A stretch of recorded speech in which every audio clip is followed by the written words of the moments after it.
நம்முடைய கிராமத்தில் வாழ்கின்ற சகோதரிகள் வேலைக்கு செல்றாங்க, குறிப்பிட்ட நேரத்துக்கு வேலைக்கு போகணும், வேலை முடிஞ்சு வீட்டுக்கு வரணும். அதுக்காக அம்மா இருசக்கர வாகனம் வாங்குறதுக்கு அதிமுக ஆட்சியில் 25,000 மானியம் கொடுத்தோம். 3 லட்சம் வீடு தமிழ்நாடு முழுவதும். இன்னைக்கு 3 லட்சம் அம்மா இருசக்கர வாகனம் வாங்குவதற்கு மானியம் கொடுத்த அரசாங்கம் அதிமுக அரசாங்கம். அதே போல இந்த பகுதியில் ஏழை விவசாய தொழிலாளி வீட்டு மனை இருந்து கூரை வீட்டில் வசிப்பாங்க, இல்ல வீட்டு மனையே இல்லாம இருப்பாங்க. அதே போல தாழ்த்தப்பட்ட மக்கள், அந்த மக்கள் ஏழை மக்கள், அது வீட்டு மனை இருக்காது.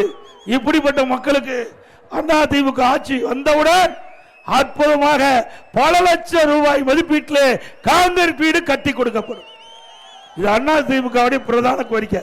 இப்ப கூட நீங்க சொல்லலாம், இப்போ வீடு கட்டி கொடுத்திருக்கான்னு சொல்றாங்க.